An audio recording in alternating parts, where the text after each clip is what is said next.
Hello అండి. First వీడియోని like చేయండి. పెయింటింగ్ ఎలా వచ్చిందో కామెంట్ చేయండి.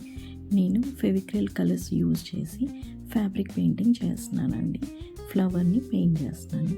దీనికి నేను pink colour, yellow colour, crimson red colour and white colours తీసుకున్నాను.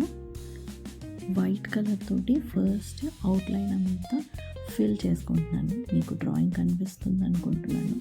డ్రాయింగ్ని నేను పెన్సిల్ తోటి డ్రా చేసుకున్నాను. పెటల్స్ అన్నిటిని ఫస్ట్ వైట్ కలర్ తోటి నేను బ్యాక్గ్రౌండ్ మొత్తం ఫిల్ చేస్తున్నాను అన్నమాట. నేను ఫ్యాబ్రిక్ కింద వైట్ పేపర్ పెట్టుకున్నాను.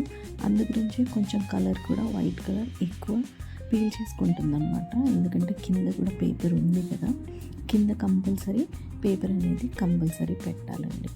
నేను ఇక్కడ వైట్ కలర్ ఫిల్ చేసిన తర్వాత పింక్ కలర్ తీసుకున్నాను. పింక్ నెంబర్ 18 అని ఉంటుందండి ఫెవిక్రిల్ కలర్స్ బాటిల్ మీద. ఆ కలర్ తోటి కొంచెం లైట్గా బ్లెండ్ చేసుకుంటున్నాను వైట్ కలర్ ఇంకా పూర్తిగా డ్రై అవ్వలేదండి. అది వెట్గానే ఉంది, తడిగానే ఉంది. దాని మీద మనము పింక్ కలర్ అప్లై చేయడం వల్ల అది దాంట్లో వైట్ మిక్స్ చేసినట్టు వచ్చి ఇంకా లైట్ పింక్ కలర్లో వస్తుంది. మన ఈ పెటల్ కలర్ మొత్తము అలా అదవుతుంది. మనము షేడింగ్ చేసేటప్పుడు పెటల్ షేప్ని బట్టి షేడ్ చేయాలండి. కింద ఎక్కడైతే పెటల్ స్టార్ట్ అవుతుందో అక్కడ డార్క్ కలర్ చేస్తున్నాను నేను. పెటల్ పైన ఎక్కడైతే ఉంటుందో ఆపోజిట్ సైడ్ కొంచెం light colour, white colour apply చేస్తాను. అందుకే కింది నుంచి షేడ్ చేస్తూ వస్తున్నాను డార్క్ కలర్తో. వైట్ కలర్ తీసుకున్నప్పుడు పైనుంచి షేడ్ చేస్తున్నాను. డార్క్ కలర్ తీసుకున్నప్పుడు ఏంటంటే కింద నుంచి షేడ్ చేసుకుంటూ వస్తున్నాను. కలర్ డ్రై అవ్వకముందు మనం ఈజీగా 2 కలర్స్ని బ్లెండ్ చేయొచ్చండి. అందు గురించి అవి పైనుంచి నేను వైట్ కలర్ పెడుతున్నాను, కింద నుంచి డార్క్ కలర్ అప్లై చేస్తున్నాను కదా, ఈజీగా బ్లెండ్ అవుతుంది. పెటల్కి బ్యాక్ సైడ్ కింద సైడ్ ఉంటుంది కదా, అది డార్క్ కలర్లో చేస్తున్నాను అనమాట. సైడ్కి కొంచెం కనబడుతుంది కదా మనకి, అది నేను డార్క్ కలర్ యూజ్ చేసి డైరెక్ట్ డార్క్ కలర్ తోటి అప్లై చేస్తున్నాను. ఫస్ట్ ఇక్కడ నేను pink colour, dark colour apply చేస్తున్నాను. తర్వాత క్రిమ్సన్ కలర్ తోటి ఆ పెటల్స్ ఎక్కడైతే డార్క్ కలర్ ఉందో ఆ డార్క్ కలర్ని నేను ఇంకా డార్క్ కలర్ అప్లై చేస్తున్నాను అనమాట. ఇప్పుడు క్రిమ్సన్ కలర్ యూజ్ చేసి కింద ఎక్కడైతే పెటల్ స్టార్ట్ అవుతుందో అక్కడ మనకి చాలా డార్క్ కలర్లో కనబడుతుంది అనమాట. మనము రిఫరెన్స్ పిక్ ఏదైతే తీసుకున్నామో ఇమేజ్, దాన్ని బట్టి ఇది యాక్చువల్గా డైరెక్ట్ ఫోటో చూసి డ్రా చేస్తున్నాను అనమాట. నేను పెటల్స్కి మధ్యలో సెంటర్లో అన్ని లైన్స్ ఉంటాయి కదా, సన్నగా సెంటర్లో లైన్స్ ఉంటాయి కదా, ఆ లైన్స్ని కూడా నేను సన్నగా డ్రా చేసి దాని తర్వాత బ్రష్ తోటి బ్లెండ్ చేస్తానండి. అవి కూడా పెటల్లో బ్లెండ్ అయ్యేటట్టుగా బ్లెండ్ తోటి లైట్గా అలా బ్లెండ్ చేస్తున్నాను అనమాట. కనిపించినట్టుగా అలా బ్లెండ్ చేస్తున్నాను. ఇది డ్రై కలర్లో ఉంది, సెంటర్లో ఎల్లో కలర్లో ఉంది అనమాట. అందుకని ఆ సెంటర్ పార్ట్ని కూడా ఫస్ట్ నేను వైట్ అప్లై చేసి దానిపైన ఎల్లో అప్లై చేశాను. ఇది క్రోమ్ ఎల్లో కలర్ అండి. ఇప్పుడు నేను క్రిమ్సన్ కలర్ తోటి డార్క్ కలర్ చేస్తూ ఎక్కడెక్కడైతే లైన్స్ లాగా ఉన్నాయో దాన్ని డ్రైగా కొంచెం లైట్గా తీసుకొని దాంతో ఇట్లా లైన్స్ లాగా డ్రా చేస్తున్నాను.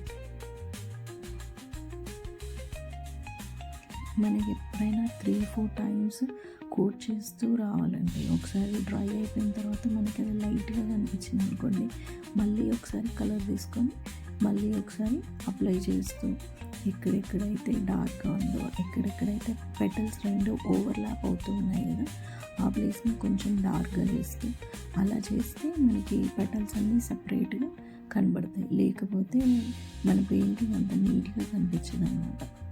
నేను పెన్సిల్ డ్రాయింగ్ ఉంది కదా, దాన్ని అవుట్లైన్ ఎక్కడ ఉందో ఆ లైన్స్ని ప్రాపర్గా దాన్ని డార్క్ కలర్తో చేస్తే మంచిగా కనబడుతుందా, వైట్ కలర్తో చేస్తే బాగా కనబడుతుందా అనేసి అలా పెయింట్ చేస్తున్నాను.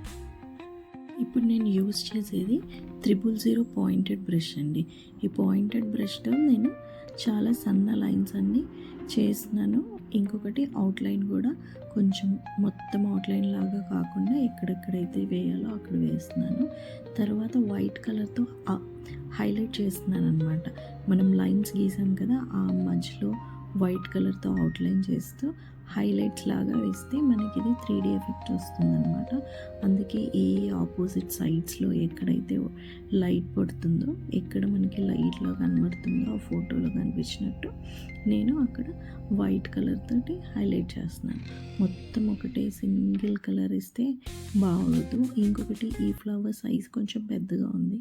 అందు గురించని చాలా డీటెయిల్డ్గా నీట్గా పెయింట్ చేస్తున్నాను.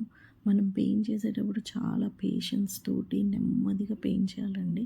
అదర్వైజ్ ఇది పెయింటింగ్ అనేది పాడైపోతుంది. నెక్స్ట్ వీడియోలో నేను లీవ్స్ ఎలా పెయింట్ చేయాలో చూపిస్తాను. ఈ పెయింటింగ్ ఎలా వచ్చిందో ప్లీజ్ కామెంట్ చేయండి, లైక్ చేయండి, షేర్ చేయండి. నెక్స్ట్ ఏం పెయింట్ చేయాలో కామెంట్ చేయండి. మీ ఒపీనియన్స్ ప్లీజ్ చెప్పండి. అది కొంచెం ఎంకరేజ్మెంట్ లాగా ఉంటుంది నాకు. నెక్స్ట్ ఏ వీడియోస్ చేయాలి ఏంటి అసలు క్లియర్గా ఉందా, అర్థమవుతుందా లేదా ప్లీజ్ కామెంట్ చేయండి. Thanks for watching.